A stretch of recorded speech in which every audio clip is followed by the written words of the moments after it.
I died on a Tuesday. Not dramatically, no screaming, no audience. Just me, 17 years old, collapsing in a hotel bathroom in Paris while my mother and sister were downstairs having champagne. The hotel doctor said it was an undiagnosed heart condition. My mother said it was inconvenient. My sister said it ruined her graduation trip. Now I'm 14 again, sitting in my childhood bedroom, and I can hear them planning another trip without me. Emma doesn't need to come to Rome, my sister Victoria's voice drifts up the stairs. She'll just complain about walking. You're right, darling, my mother agrees. Besides, the good hotel only had 2 rooms available.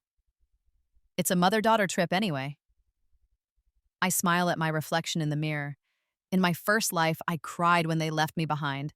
I begged to come. I promised I'd be good, quiet, invisible. They went anyway. It was the first of many trips I'd watched them take through Instagram posts while I ate ramen alone in this house. But that was the old Emma, the Emma who died at 17, having never left the country, having never even left our state, except for that one final fatal trip they grudgingly took me on when Aunt Claire shamed them into it. This Emma knows something they don't. That airline ticket I've been hiding in my underwear drawer.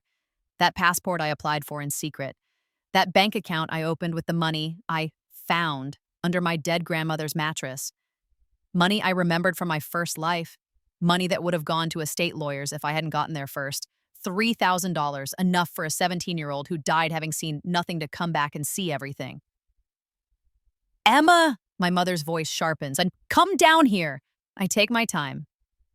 There in the living room, Victoria sprawled across the white couch Mom never let me sit on, flipping through a tour book of Rome. My mother sits beside her, perfectly coiffed as always, looking at me like I'm a stain she can't quite remove from her perfect life. We're going to Rome for Victoria's spring break, Mom announces as if this is news. You'll stay with Mrs. Patterson next door. Mrs. Patterson is 75 and smells like mothballs and gin. In my first life, I stayed with her for a week and ate nothing but white bread and American cheese because she forgot to buy groceries. Okay, I say simply. They both stare at me. They expected tears, begging. The old Emma's desperate neediness. Okay? Victoria's perfectly shaped eyebrows rise. That's it? You'll be good? Mom adds suspiciously. No dramatics? No dramatics, I promise, and it's not even a lie. The drama will happen without me ever saying a word. They leave on a Thursday morning, Victoria in her designer travel outfit, the one Mom bought her, the one I admired and was told was too mature for me, Mom in her Chanel sunglasses, they barely say goodbye. I wait exactly 1 hour after Mrs. Patterson's checks on me with her cursory, "You, all right, dear?" And then I pull out my suitcase. The passport, the ticket, the money I've been saving every dollar of my allowance to add to Grandma's hidden stash. The phone I bought at Walmart with cash, untraceable, with no plan connected to my mother's account. I'm going to Paris first, to see the city I died in, but this time on my terms, then London, Amsterdam, Prague, Bangkok, Tokyo. I have it all mapped out. Hostels, budget airlines, trains. Every city I dreamed about in my first life, while my mother and Victoria sent postcards of places I'd never see. I take one last look at my childhood bedroom, at the faded posters and the bookshelf full of travel guides I'd read like fantasy novels, at the window where I used to watch them drive away.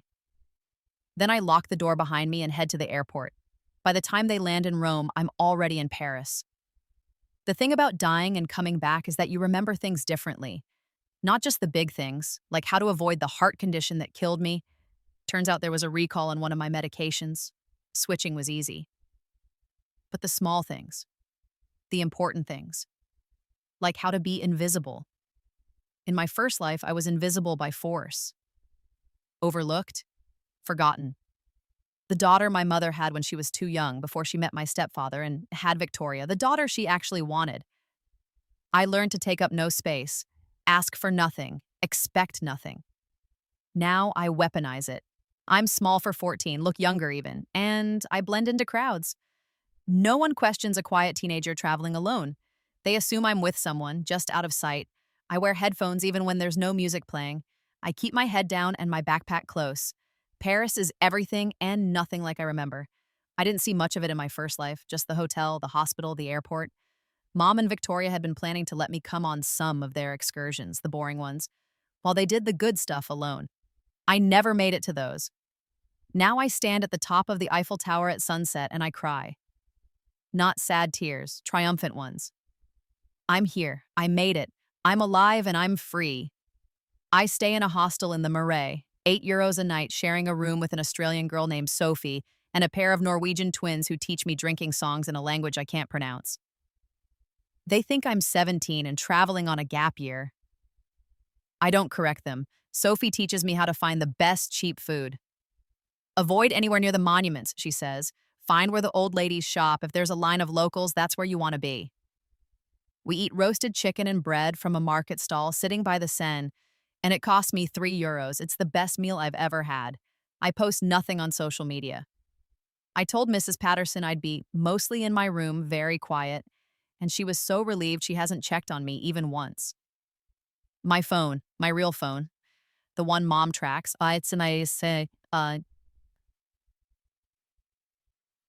sits in my drawer at home, powered off.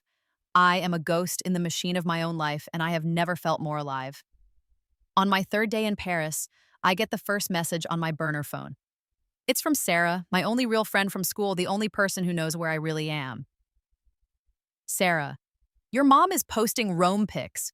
Victoria looks miserable, LOL. I smile. Victoria always looks miserable when Mom makes her pose for tourist photos. She wants to look cool and casual, but Mom needs perfect family memories for her social media. The family I'm no longer part of, not by their choice this time, but by mine. Me, good, she can stay miserable. Sarah, you're my hero. I told my mom what you did, and she said your mom deserves it. Sarah's mom has always hated my mother. She's seen the way they treat me. Once, when I was 12, she called Child Protective Services. Nothing came of it. Emotional neglect is hard to prove when you're fed and clothed, and your mother is charming to outsiders. But I've never forgotten that someone cared enough to try. Me, tell your mom thank you for everything. Sarah, when do they come back? Me, 5 days. I'll be back the night before. Sarah, where next? Me, London, then Amsterdam. Sarah, fucking legend. London is rain and history and the kind of gray beauty that makes you understand why people write poetry. I stay in Camden, in a hostel above a punk rock bar, and spend my days in museums that are free and my nights learning that baked beans on toast is actually delicious when you're hungry and happy. I meet Marcus in the British Museum. He's 15 from Atlanta, traveling with his dad who's at a medical conference. I'm supposed to be in boring meetings, he says, but Dad lets me skip them if I promise to culturally enrich myself. We enrich ourselves by finding the weirdest artifacts we can. Why do they have so many mummies? He asks. Like, were people just obsessed with dead Egyptians? Colonialism, I say. Because I read about it in my first life in all those books I devoured about places I thought I'd never see. Dark, he says. True, but dark. We get chips. Fries, they call them chips here. It's confusing. And sit by the Thames. He tells me about Atlanta, about his mom who died when he was 10, about how his dad tries really hard but doesn't always get it. What about your family? He asks. Traveling without me, I say. They think I'm at home. His eyes go wide. No way, that's insane. You just left? I just left. They're going to kill you when you get back. I smile. Probably, but I don't tell him the whole truth. That I've already died once because of their negligence. That I coded in a bathroom while they sipped champagne, and they were angry about the inconvenience instead of devastated by the loss. That when I woke up as 14-year-old me, I knew I had one chance to rewrite everything. This isn't rebellion, it's resurrection. Marcus and I exchange numbers, my burner, number. Text me from wherever you go next, he says. I want to live vicariously. You're literally in London, I point out. Yeah, but I'm supposed to be here. You're not. That makes it cooler. I think about that as I ride the night bus back to my hostel. how the same experience means something different when it's stolen versus given. Victoria has been to 12 countries and been bored in all of them, dragged around by mom's Instagram itinerary. I'm on country 3 and every moment feels like breathing for the first time. In my first life, I died never having truly lived. Not this time. Amsterdam is stroopwafels and bicycles and canals that look like paintings. I stay in a hostel on a literal houseboat and wake up to water lapping against the hull. I'm getting better at this, at traveling, at being alone but not lonely. I've learned to read maps, to navigate train stations, to ask for help in broken combinations of English and Google Translate. I've learned that most people are kind to a polite young woman traveling alone, and the ones who aren't are easy to avoid. I've also learned to stretch money impossibly far. Grocery store sandwiches, museum free days, walking instead of taking transit. I track every euro, every pound, every dollar. My 3,000 is down to 1,800, but I'm only halfway through my trip. In my first life, I never had money of my own. Mom controlled everything, and Victoria got whatever she wanted. I had an allowance that barely covered school lunch. Now I know the exact exchange rate between dollars and euros. I know that a hostel bed in Eastern Europe costs half what it does in the West. I know that street food is often better and always cheaper than restaurants. I know how to survive. Sarah texts me almost daily now. Sarah, your mom posted a photo of Victoria at the Trevi Fountain. Caption is my beautiful daughter's wish coming true. Sarah, guess you're not her daughter anymore, LOL. Sarah, sorry that was mean. Me, it wasn't mean, it was accurate. Sarah, when are you going to tell them? Me, when I'm ready. But the truth is, I don't know. Part of me wants to walk in the door the night before they return and pretend nothing happened. Let them never know I was gone. That would be its own kind of revenge, that I could disappear from their lives and they wouldn't even notice. But a bigger part of me wants them to know. Wants them to see that I did everything they said I couldn't do. That I'm braver and stronger and more capable than they ever gave me credit for. I'm 14 years old and I've crossed an ocean alone. I've navigated foreign countries and foreign languages. I've made friends and seen wonders and survived. I'm everything they said I wasn't. In Amsterdam, I meet Elena, a girl from Brazil who's been traveling for 6 months. She's 19 and fierce and teaches me phrases in Portuguese while we eat cheap pizza in Vondelpark. Why are you traveling so young? She asks. Not judgmental, curious.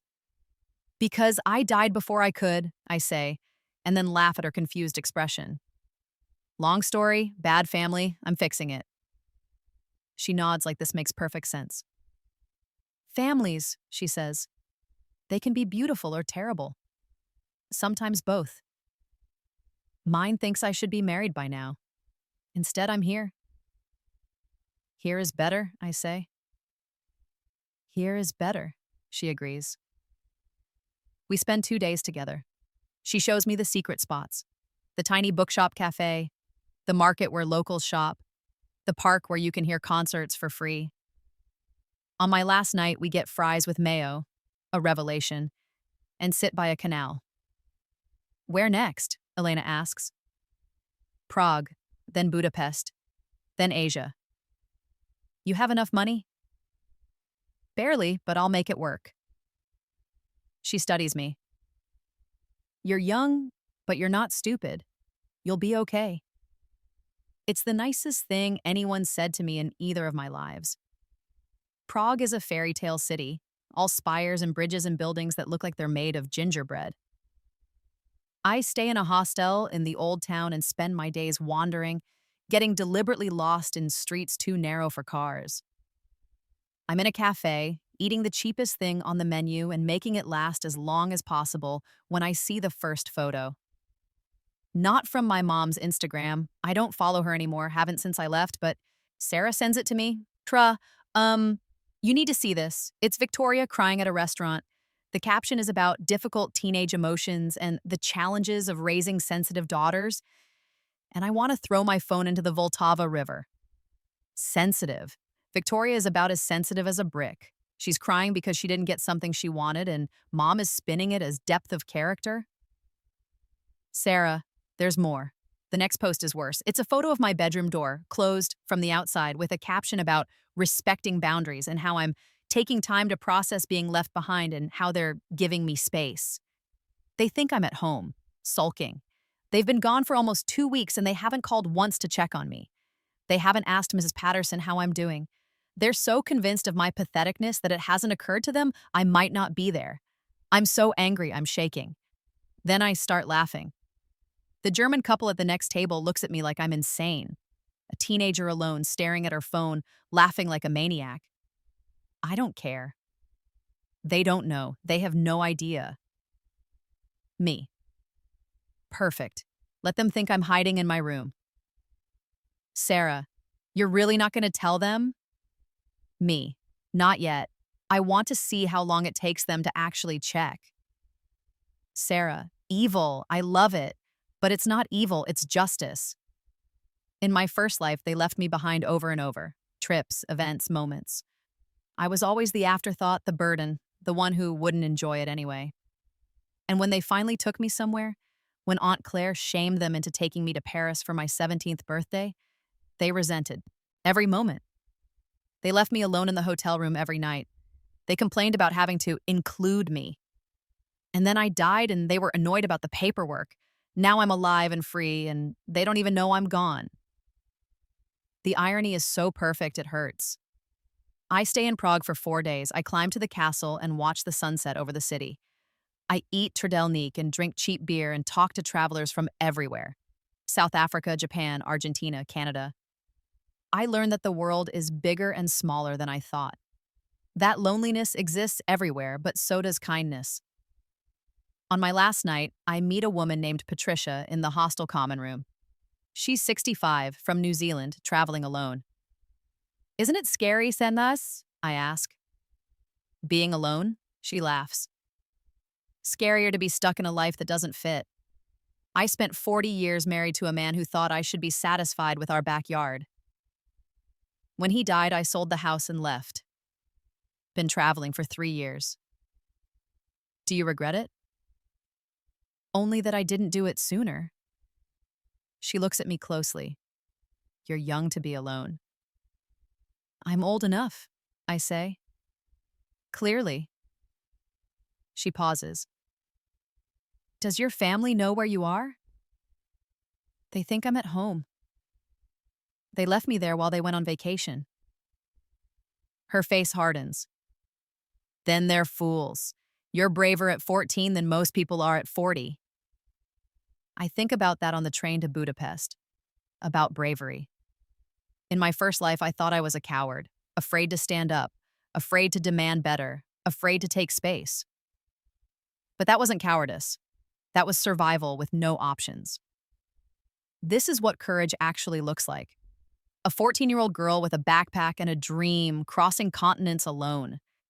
I'm not brave despite my fear. I'm brave because of it. Budapest is thermal baths and ruined bars and a river that divides the city like a promise. I stay in a hostel in Pest and spend my first morning in the Széchenyi baths, soaking in hot water and feeling my bones relax. My money is getting tight. I have $1,100 left and still 3 countries to go. I've been eating 1 meal a day, filling up on bread and fruit I buy at markets. I've started skipping the paid attractions, finding the free walking tours instead. But I don't care. I'd rather be here hungry and free than home, fed and caged. I meet Jin in a ruined bar, a pub built in an abandoned building, walls covered in graffiti, furniture mismatched and perfect. He's 17 from Seoul, traveling before military service. This is my last freedom, he says. 2 years in the army, then university, then work. This is it. Do you resent it? I ask. Sometimes, but also it makes this matter more. If I had forever, I might waste it. Knowing it ends makes me pay attention. I think about my first life. How I wasted it waiting for things to get better. Waiting for my mom to love me. Waiting for Victoria to be kind. Waiting for permission to live. I died at 17, having done nothing but wait. I died once, I tell Jin. I'm drunk on cheap Hungarian wine and the truth feels easy. I was 17. I came back. That's why I'm here. He doesn't laugh or question it. Then you know something most people don't, he says. That time isn't guaranteed. No, I agree, it's not. We dance until the bar closes, until my feet hurt and my head spins. We kiss outside, brief and sweet, and exchange emails. Write to me, he says. Tell me where you go. I will, I promise, and I mean it. Budapest becomes my favorite city, not for the sights, though they're beautiful, but for the feeling of time stolen back, of living on borrowed everything and not caring because the living is what matters. I spend 4 days there. On my last night, I check my real phone, the one I left at home that's been off this whole time. 37 missed calls, 63 texts. They're home, and they've discovered I'm gone. The texts start apologetic. Mom, Emma, where are you? Please come home. Mom, we're worried. Please respond. Victoria, this isn't funny. Mom is freaking out. Then they turn angry. Mom, I've called the police. You're in serious trouble. Mom, how could you do this to us? Victoria, you're so selfish. We cut our trip short because of you. And finally, desperate. Mom, please, just tell me you're safe. Mom, I'm sorry for everything. Please come home. I read them all in a cafe in Budapest, eating langos and watching the Danube flow by. Sarah has been keeping me updated. Mom called her parents, who called her, demanding to know where I am. Sarah lied perfectly. She seemed fine at school. I don't know anything. The police can't do much. I'm not kidnapped. Mrs. Patterson saw me leave with a suitcase. They know I went willingly. I'm a runaway, not a victim. And at 14, unless there's evidence of immediate danger, they're not launching an international manhunt. Mom is furious and terrified in equal measure, and it's not because she loves me. It's because I've embarrassed her, made her look like a bad mother. Because people are asking questions she can't answer. Where was Emma while you were in Rome? You left your 14-year-old home alone? She ran away and you didn't notice for 2 weeks? I imagine the gossip, the judgment, and I smile. Me. I'm safe. I'll be home when I'm ready. I turn the phone back off. Sarah texts my burner immediately. Sarah. She's losing it. She's calling everyone. She went to the school. She's posting about you on Facebook. Sarah. Screenshot. The post is a photo of me from 2 years ago, looking young and scared. My daughter Emma is missing. If you have any information, please contact me. I'm devastated and desperate. Please share. The comments are revealing. I thought you were in Rome with Victoria. Didn't you just post about your daughter? Where was Emma? Maybe she left because you left her behind. And then, most damning. I'm Emma's teacher. She's a bright, kind girl who's always seemed sad. I hope she's safe, and I hope you're asking yourself why she felt she needed to run. The teacher is Mrs. Chen, who once let me eat lunch in her classroom when Victoria's friends were bullying me, who never reported it because I begged her not to, afraid it would make things worse at home. I screenshot it and save it. Evidence? Proof. Not just for me, but for the world that I'm not crazy, not dramatic, not the problem. Me. Don't worry, I'm coming home soon. On my terms. Sarah. What are you going to do? Me. Finish my trip, then go home and watch them squirm.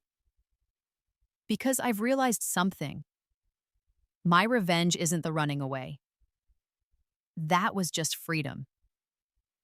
The revenge is coming back. Making them face what they did. Making them explain to everyone why their daughter felt she had to flee. In my first life, I died silent. They buried the story with me. Literal heart failure. So sad, so young. Nothing to be done. This life, I'm making sure everyone hears the truth. I skip Vienna. I'm running out of money and time, and I want to make it to Asia. I take a budget flight from Budapest to Istanbul, then another to Bangkok. The heat hits me like a wall when I step off the plane. Humid and thick and smelling of incense and street food and life. I take a taxi to Khao San Road and find a hostel for $4 a night, a bunk bed in a room with 8 people, a bathroom down the hall, and no air conditioning. It's perfect. Thailand is everything Europe wasn't. Chaotic and loud and colorful. I eat pad thai from street carts for $1. I take a boat up the Chao Phraya River and watch Bangkok slide by. I visit temples where I have to cover my shoulders and take off my shoes, where the Buddha statues are gold and serene. I meet travelers who've been on the road for years, living on almost nothing, working odd jobs, teaching English, running hostels. They teach me the backpacker code. Share food, share information, take care of each other. A girl from Canada named Michelle teaches me how to bargain at markets. Act like you're walking away, she says. They'll always come down. An Australian guy named Tom shows me the best street food. If locals are eating there, it's safe. If it's empty, run. I make my money stretch impossibly far. $700 left, and I need to get to Japan and then home. I start skipping hostels some nights, sleeping in airports or train stations. I eat 1 meal a day. I walk everywhere. I'm exhausted and exhilarated and more alive than I've ever been. On my 4th night in Bangkok, I get drunk on cheap whiskey with a group of travelers and tell them everything. About dying, about coming back, about my family and the trip and the revenge that isn't really revenge, just justice. They listen like it's the most normal thing in the world. My dad kicked me out when I was 16, Michelle says. Haven't talked to him in 4 years. Family isn't blood, it's choice. I ran away from an arranged marriage, Masan, says Priya, a girl from India. My parents still don't know where I am. Maybe they will someday. Maybe they won't. We're all running from something. The difference is I'm running towards something too. On my last day in Bangkok, I go to the Grand Palace. It costs 500 baht, almost $15, my most expensive day yet, but it's worth it. The buildings are covered in gold and jewels, intricate and impossible. I stand in front of the Emerald Buddha and I think about transformation. In my first life, I was a caterpillar that never got to become a butterfly. I died in the chrysalis, unformed and unseen. This life, I'm flying. Japan is my last stop and I'm running on fumes. $300, 5 days. Then I have to go home. I land in Tokyo and take the train to a hostel in Asakusa. The city is clean and efficient and overwhelming. Neon signs and vending machines and crowds that move like water. I can't afford to do much. I walk everywhere. I eat convenience store onigiri. I sit in parks and watch people. But I also see temples and shrines. I watch the sunrise at Sensoji. I take a train to Kamakura and stand in front of the Great Buddha, feeling small and infinite all at once. On my 3rd night, I meet Yuki in the hostel common room. She's 22 from Osaka, traveling in her own country like a tourist. Sometimes you have to leave to see clearly, she says when I ask why. I grew up here. I thought I knew it. But traveling shows you differently. I know what you mean, I say. I grew up thinking I knew who I was. I had to leave to figure out I was wrong. Who are you now, Faiz? She asks. I think about it. Someone who doesn't wait for permission anymore. She nods. That's a good person to be. We spend my last 2 days together. She shows me her Tokyo, the tiny ramen shop in an alley, the shrine hidden behind office buildings, the park where salarymen do Tai Chi at dawn. She doesn't ask about my family or why I'm alone. She just accepts me as I am. On my last night, we eat okonomiyaki and drink ramune and watch the lights of Shibuya crossing. What happens when you go home? Yuki asks. I face them, I say.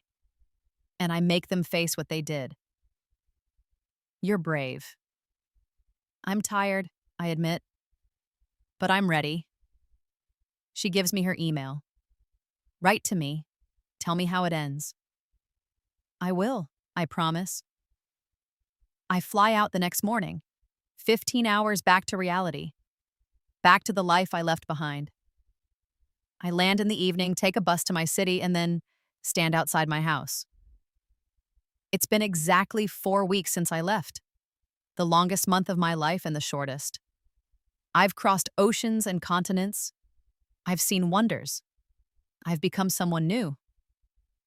Now I have to go back to being Emma, at least for a little while longer. I unlock the door with the key I've kept in my backpack this whole time. The house is dark. They're not home. Probably out to dinner, pretending normalcy while I'm missing. I go upstairs, drop my backpack in my room, and wait. They come home 2 hours later. I hear the car, then the garage door, then their voices. Can't believe she'd do this. Police said runaways usually come back. So embarrassed, everyone asking questions. I wait until they're inside, until I hear them in the kitchen before I walk downstairs. My mother sees me first. She goes white, then red. Emma, Victoria spins around. Oh my God. Hi, I say calmly. I'm home. Mom rushes forward like she's going to hug me, then stops like she's not sure she's allowed.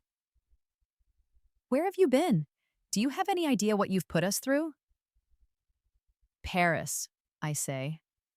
London, Amsterdam, Prague, Budapest, Bangkok, Tokyo. Silence. You... What? Victoria finally says. I went on a trip, I explain like it's obvious. You went to Rome, I went around the world. You're 14, Mom breathes in a sign. You can't just... How did you... I saved money. I bought a ticket. I left. I smile. Just like you did. That's completely different. Mom's voice is rising. We're adults. You're a child. A child you left alone for 2 weeks, I point out. A child you didn't even check on. A child you didn't notice was gone until you got home. Victoria flinches. Mom's face does something complicated. Mrs. Patterson said, Mom starts. Mrs. Patterson barely knows I exist, I interrupt. I told her I'd be quiet and she never checked.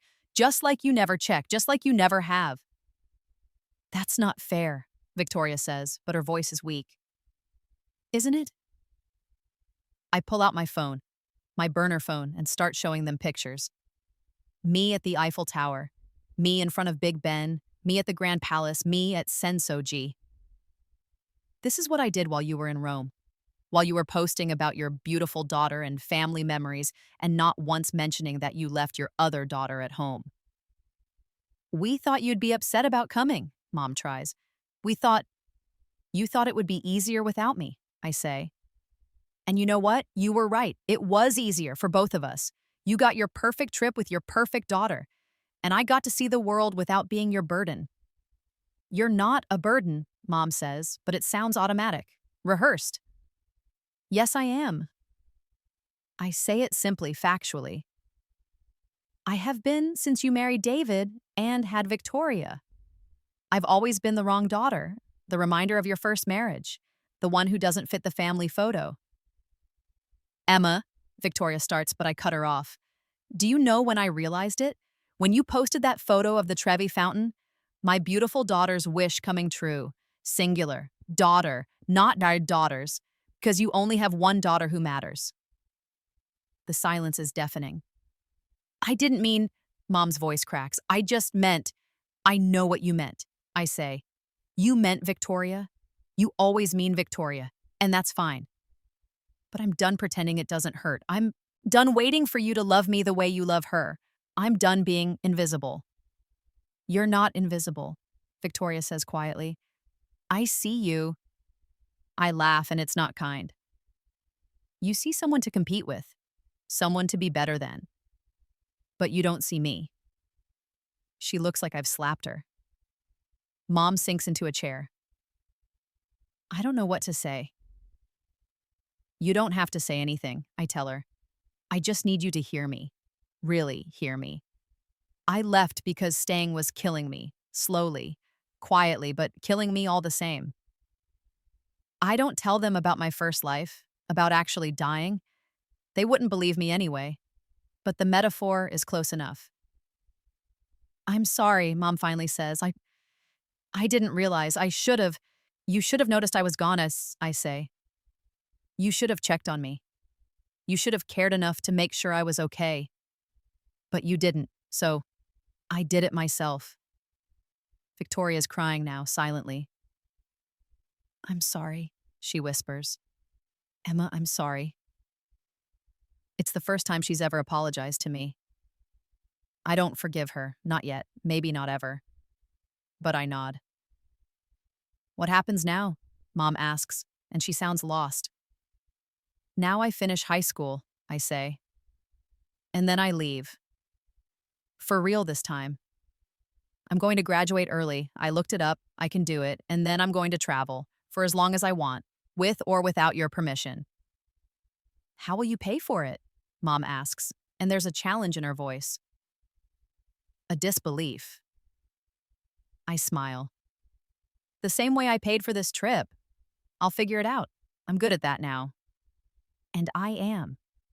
4 weeks alone in 7 countries taught me more than 17 years at home ever did. I know how to survive, how to budget, how to find work. Hostels always need English-speaking help, and I met a dozen backpackers who taught English online while traveling. I know how to be free. I don't want to lose you, Mom says, and she sounds sincere. Then don't, I say simply. Stop leaving me behind. Stop forgetting I exist. Stop making Victoria the center of every story. See me. Actually see me. I will, she promises. I'll try. It's not enough, but it's a start. I go upstairs to my room, my childhood room that feels foreign now, and I unpack. My clothes smell like airports and hostels and freedom. I hang them up carefully, reverently. Sarah texts immediately. Sarah, OMG, you're back. Tell me everything. Me, tomorrow, I promise. But Sarah, thank you for covering for me, for believing in me. Sarah, always. You're my hero. I fall asleep in my own bed for the first time in a month, and I dream of temples and rivers and cities I haven't seen yet. The fallout takes weeks. Mom tries. She really does. She asks about my trip, looks at my photos, listens when I talk about the people I met and the things I saw. She even, after I push, goes to therapy. Just to talk, she says, about parenting, about choices. Victoria is quieter now, subdued. She stops posting as many photos, stops seeking Mom's constant attention. At dinner one night, she asks me, "Did you really go to all those places alone?" Yeah, I say. Weren't you scared? Terrified, I admit, but I was more scared of staying. She nods like she understands. Maybe she does. School is different too. The story got out. Not the details, but enough. That I ran away. That I traveled the world. That I came back on my own terms. Some kids think I'm cool, some think I'm crazy. Mrs. Chen pulls me aside one day and says, "I'm glad you're safe. And I'm glad you found whatever you were looking for." I wasn't looking for anything, I tell her. I was just living. That's the hardest thing to do sometimes, she says. The police come by once, more for show than anything. They ask questions. Was I in danger? Did anyone hurt me? Am I planning to run away again? I answer honestly, no, and maybe. Maybe, the officer repeats. I don't want to run away, I clarify. But I do want to travel, when I'm old enough, legally. Until then, I'll stay. The officer looks at my mother. She seems fine. Capable. I'd say let her go when the time comes. Mom nods, though she looks pained. Sarah wants to hear everything. We spend a whole weekend with me showing photos and telling stories. She hangs on every word. I can't believe you actually did it, she says.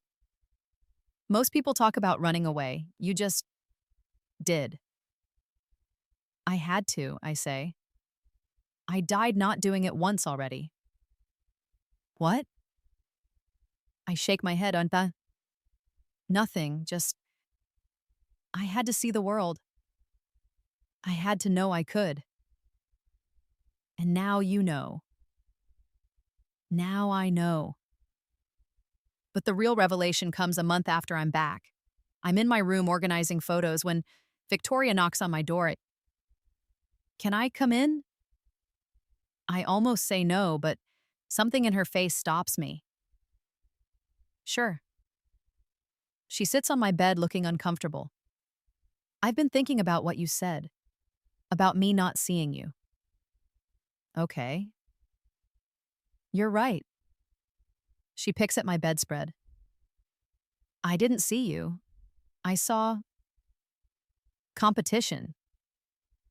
Or an annoyance, or just nothing. But Emma, you're my sister, and I didn't treat you like one. No, I agree. You didn't. I want to do better, she says. If you'll let me. I study her, looking for the lie, the manipulation. But she just looks sad and young. Victoria is only 2 years older than me, but she's always seemed so much more grown up. Now she looks like what she is, a kid who learned the wrong lessons. Why has Hamas? I ask. Why now? Because you left, she says simply. And everyone kept asking me why. Why didn't I notice? Why didn't I stop you? Why didn't I care? And I didn't have an answer. I should have had an answer.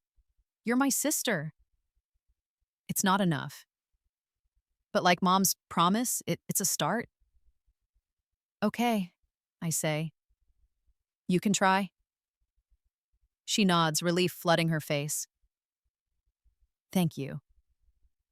After she leaves, I sit in my room and think about forgiveness, about whether they deserve it, about whether I owe it to them. I don't know the answer, but I know I don't have to decide today. I graduate high school at 16, a full year early. I take online classes and summer school and test out of everything I can. Mom doesn't love it, but she doesn't stop me. On my last day of school, Mrs. Chen gives me a card. Inside is a check for $500 and a note. For your next adventure, you deserve every moment of it. I cry in her empty classroom. She pretends not to notice. Sarah throws me a party, just the two of us, pizza and a movie, the way we like it. Where first? She asks. South America, I say. Then Africa, then maybe Antarctica if I can save enough. You will, she says confidently. You're Emma who traveled the world. You can do anything. I like that title. Emma who traveled the world, better than Emma the forgotten daughter. The night before I leave, Mom comes to my room. I'm packing again, better this time. Efficient and practiced. I wish I could come with you, she says. I look at her, really look. She's aged since I came back. New lines around her eyes. Gray in her hair, she doesn't bother dyeing. No, you don't, I say gently. You like your kind of travel, hotels and itineraries and Instagram photos, that's okay, but it's not mine. I know, she admits, I don't want to lose more time with you. You won't, I say. I'll email, I'll call.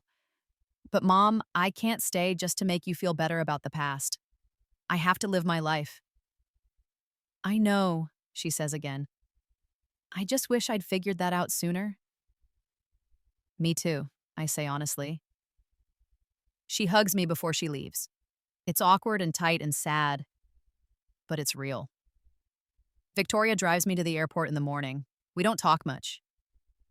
At security, she says, "Come back sometimes?" Sometimes, I agree. And Emma, I'm proud of you. I don't know if I've ever said that. You haven't, I say, but thank you. I watch her walk away back to her normal life, and I feel nothing. Not hate, not love, just distance. The comfortable kind that comes from letting go. Sarah texts as I'm boarding. Sarah, Fucking legend. Still. Always. Me. Learned from the best. Sarah. Lies. You taught yourself. But I'll take the credit. I smile as the plane takes off. Through the window, I watch my city disappear. The city I died in once. The city I was reborn in. The city I'm leaving behind, not forever, but for now. I'm 16 years old. I have 2 years of life my first self never got, and I plan to fill them with everything. Every country, every experience, every moment I was denied before.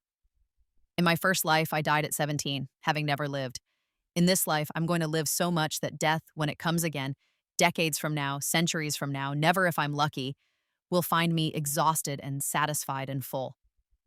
I pull out my journal, new, leather-bound, a gift from Mrs. Chen, and write the first entry of this trip. They left me behind on the school trip. So, after Rebirth, I traveled the world without telling them, and I learned something they never will, that the best revenge isn't making them suffer. It's living so well they can't help but see what they missed out on. This is day one of the rest of my life. Let's see where it goes. The plane levels out. I close my eyes and sleep, dreaming of mountains I haven't climbed yet and oceans I haven't crossed. When I wake up, I'll be somewhere new, somewhere free, somewhere mine, and that's the real happy ending.